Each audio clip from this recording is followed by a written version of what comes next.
Growing up with a twin brother who shares the same exact interest as you has got to be one of the best experiences ever. My brother and I, we both had a love for video games. I mean, we had a strong love for video games. We wasted many days sitting in front of a TV playing on our Xbox 360.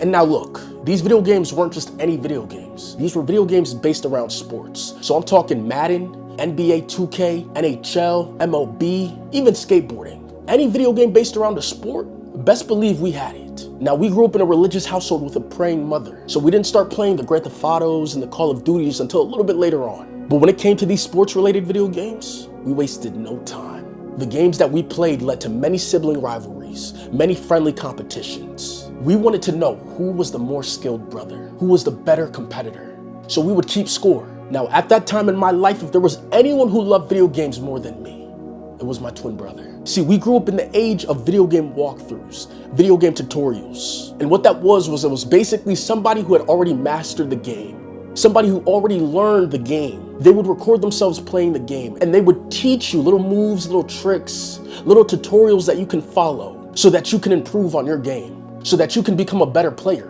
And my brother, he loved watching those videos. He would watch them for hours and hours and hours, learning, growing, mastering the game. And then when he was done watching those videos, he would hop onto the game and he would play on the game for hours and hours and hours, learning from his mistakes, growing his skills, bettering his game so that the next time when he plays me, the matches aren't even close. The skill levels aren't even the same. And as much as I hated to admit it then, my brother was a much better gamer than me. It didn't matter what video game that we played, my brother would always find a way to excel. And he would excel at a lot faster rate than I ever could. But did that stop me from trying to beat him? No. We would constantly be in competition, keeping score, counting every win and counting every loss. Usually at the beginning, our win-loss records would be similar. I would win one, he would win one. He would win two, I would win two. He would win three, I'd end up still winning two. But our records would be very close to one another. As time would progress, our records drastically went their separate ways. Every 10 wins that he got, I would get one win. Every 30 wins that he got, I would only get one win. Every 50 wins that he got, I would only get one win. See, but the issue I had at that time was I just couldn't accept defeat. I couldn't count my losses. I just didn't know when to give up. Every time that he would beat me, every time he would pull out a new move, a move that I'd never even seen before, a move that I didn't even know you could do within that video game, all I wanted to do was beat him even worse than I did the last time. I'd constantly go after my brother. And after every loss that I would take, there were 3 words that he would always expect me to say. And those 3 words were, let's go again. It didn't matter if he beat me by 50 points. It didn't matter if he beat me by 100 points. I wasn't going to stop until I got my win. I was so focused on getting that one win. I was so focused on what I was gonna do when I got that win, what I was gonna say. I was focused on my victory lap, my celebration dance, my taunting. I was so focused on my one win that I didn't have time to count my losses. Because I strongly believed that no matter how many times I would lose to my brother, no matter how many losses I would take, I wasn't going to stop until I got my win. It didn't matter if the record was 50 losses to 1 win. It didn't matter if the record was 100 losses to 1 win. All that mattered was that I win. There are some of us who walk with God today, and we're trying to count our wins and our losses over the issues that we face in our lives. We're trying to count our wins and our losses over pornography. We're trying to count the wins and losses over alcoholism. We're trying to count the wins and losses over drug addictions, over our pride, over our ego, over our anger. And we're constantly finding ourselves in a losing battle to these sins. When we first started dealing with these sins, our wins and our losses were very close. It felt as if we had the upper hand over alcohol. It felt like we had the upper hand over pornography. It felt like we had the upper hand over our drug addictions, over our pride and our ego. It felt like we had the upper hand over the devil. What you need to understand is that you're not competing against your sin. You're not competing against pornography. You're not competing against alcoholism, drug addictions, lies, pride. That is not what you're competing against. For it says in Ephesians chapter 6, verse 12, "For our struggles is not against flesh and blood, but against the rulers, against the authorities, against the powers of this dark world, and against the spiritual forces of evil in the heavenly realms." You were never in competition with alcoholism, pornography, pride. That's not who you were competing against. You have been competing against the enemy of your soul. And at the beginning, you thought you had the upper hand. You thought you could go toe-to-toe with the devil. For every win that the devil got, there was another win that you got. But eventually, as time progressed, the devil became too much for you to handle.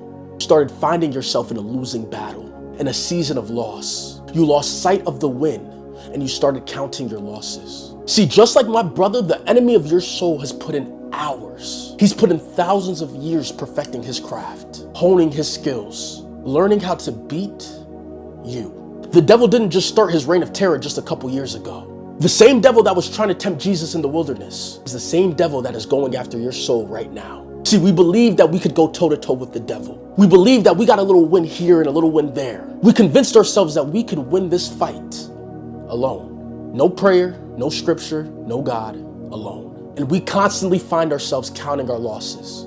We struggle to go to God in prayer because we count our losses. God, I've sinned against you too much. I can't come to you. I've messed up too many times. I've lost too many times. I've given into the lust of the flesh too many times. I've picked up the bottle too many times. There's no way you can forgive me. We become so fixated on our losses that we lose sight of what it would take for us to win. For in Romans chapter 8, verses 36 through 37, it says, "As it is written, for your sake we are killed all day long. We are counted as sheep for the slaughter. Yet in all these things, we are more than conquerors through him who loved us." Do you know the moment that I started to actually beat my brother in our little video game rivalries? It was the moment I decided that I was no longer going to rely on my own skill. The moment I decided that I don't know what I'm doing. See, I knew I was able to beat my brother, and I knew that if I count my losses, I would get in my own head. I would lose my confidence. I would lose faith in myself. But the reality is that I needed those losses. I needed to lose to my brother. Because what I didn't realize at the time was losing doesn't make you weak. It only exposes your weaknesses. And there were many weaknesses within my game. And when I finally decided to humble myself, I took those weaknesses to YouTube and I would watch walkthrough videos. I would spend hours trying to improve on my game, learning from my weaknesses, improving my craft, so that the next time my brother and I went face to face, I knew that I would get my win. See, the devil doesn't rest. The devil has studied you from the moment you were born. The devil knows your moves. The devil knows your likes and your dislikes. The devil knows how often you pray, how often you work on your craft, how much time you spend with God, how much time you war in the spirit. The devil knows your greatest weakness. The devil also knows your greatest strength. Your greatest strength is God. That is why the devil wants you to count your losses. Because when you focus on your losses, when you allow your losses to define you. See, just because you lost doesn't make you a loser. Losing is what you do, but a loser is not who you are. That's not who God called you to be. Losses don't make you a loser. Walking away does. And the devil knows that if he can get you to walk away from God, then you'll never see how close you are to your win, how close you are to your victory. Some of us need to understand that just because you've lost, just because you've been in a losing battle with your alcoholism, your pornography, your drug addictions, your pride, your ego, your anger, doesn't make you a loser. The moment you become a loser is the moment you decide to walk away. But the moment you win, and you will win, is the moment you decide to give it to God. For Philippians 4 verse 13 says, "I can do all things through Christ who strengthens me." You won't win this on your own. And you for sure won't win this by counting your losses. Do not count your losses. Because your losses don't make you a loser. They only make you better. The moment you become a loser is the moment you walk away. So don't walk away. Besides, there's nowhere you can run where your Father won't follow.